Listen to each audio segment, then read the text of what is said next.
بسم الله والصلاة والسلام على رسول الله. مرحبا بكم في فيديو جديد ووصفة جديدة. وصفة تاع نهار اليوم مسكوتشو السيدة رزقي، مسكوتشو الزمن الجميل. نبدأ الوصفة بسم الله. عندي 2 حبات بيض بدرجة حرارة الغرفة. ما لاحظتوش هذا المسكوتشو؟ شوفوا شحال يجي ما شاء الله بكمية كبيرة غير ب2 حبات تاع بيض باش تتحصلوا على مسكوتشو كي القطن. تابعوا الوصفة تاعي، يعني الوصفة تاع السيدة رزقي راني قلت لكم. نديروا 2 حبات بيض وكاس سكر ومغرفة صغيرة فاني ونخلطوه مليح بالخلاط. تقدروا تخلطوه بالخلاط اليدوي. هذه الوصفة راهي قلت لكم قديمة كانوا يخلطوها بالخلاط اليدوي. عندنا نص كاس زيت وحنا نخلطو نسكبوا الزيت كما راكم تشوفوا تدريجيا ونخلطو كما راكم تشوفوا، نخلطو مليح حتى يذوب السكر. يعني مش غنخلطوه يطلع لنا كيما الجينواز، لا نخلطوه برك حتى يتبدل اللون. نزيد نضيف كاس حليب، وحليب يعود ثاني درجة الحرارة المطبخ، درجة حرارة الغرفة، ونخلطوه مليح كما راكم تشوفوا. نضيف قشور حبة ليمون ورشة ملح. رشة ملح نورمالمون نضيفها في البداية، معليش نضيفو رشة ملح. نخلطوهم مليح كما راكم تشوفوا. ولازم كي تعودوا تخلطوا في السكر لازم يذوب، وهذا السر من اسرار نجاح المسكوتشو ولا اي قاطو نتاعك. لازم السكر تحسوا بالحبيبات هذيك ذابت باش تكملوا تضيفوا المكونات الاخرى. نضيف الكاس الاول فرينة. عندنا 2 أكياس خميرة الحلويات. نضيفوا الكيس الأول ومن بعد الكيس الثاني ونغربلو الكل مع بعض كما راكم تشوفوا. نخلطوا المكونات كما راكم تشوفوا، خلطوهم مليح.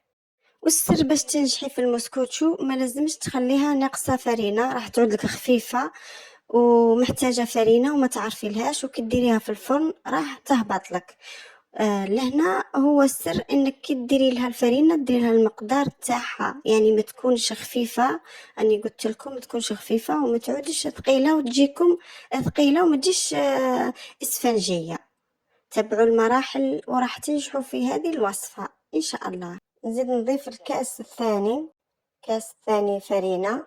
هذه الوصفة قلت لكم تاع الزمن الجميل، وصفة تاع زمان كنا نستعملوها. هذا المسكوتشو كنا نخلطوه بالخلاط اليدوي، ما نخلطوش بالخلاط الكهربائي. هذه الوصفة تاع السيدة رزقي تجي ما شاء الله.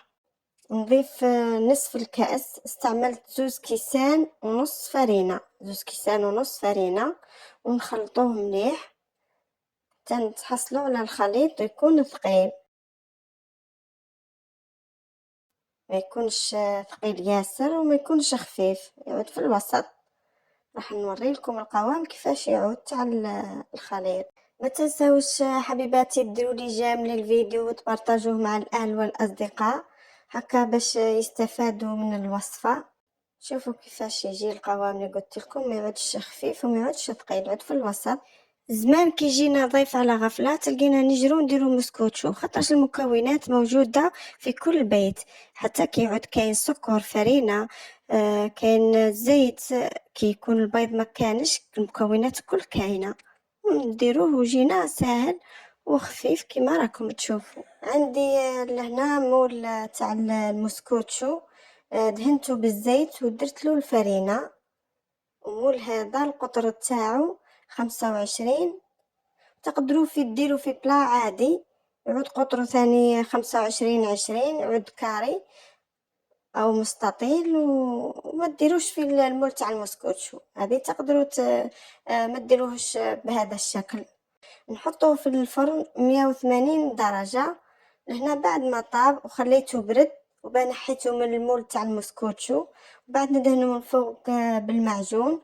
وانتم التزيين لكم الاختيار، كل واحدة واش تحب كيفاش تزين المسكوتشو. كاين تحب دير شيكولا، وكاين اللي تحب دير خطوط بالشيكولا، هذا اختيار. وتزينها من فوق بالكاوكاو ايفيلي ولا الكاوكاو ولا المرحي. يعني كيما تحبوا. هذه الوصفة تقدروا تعتمدوها ديروها حتى في الأعراس، ديروا مسكوتشو تاع الأعراس ديروه في مول صغير، من فوق درت رشات تاع سكر كلاصي كما راكم تشوفوا. وشهية طيبة حبيباتي. شوف كيفاه جا ما شاء الله، قلت لكم يجي مسكوتشو كالقطن. شوفوا كي نقسم معكم الحبة وشوفوا كيفاه جات من داخل، جات بسم الله ما شاء الله، خفيف خفيف، وجربوه على ضمانتي. شوفوا كيفاش يجي. هذا هو المسكوتشو تاع السيدة رزقي. نخليكم في وصفة جديدة إن شاء الله. إلى الملتقى إن شاء الله في فيديو قادم، وصفة جديدة في قناة أصغر كيلة على اليوتيوب مع الشيف نجاة.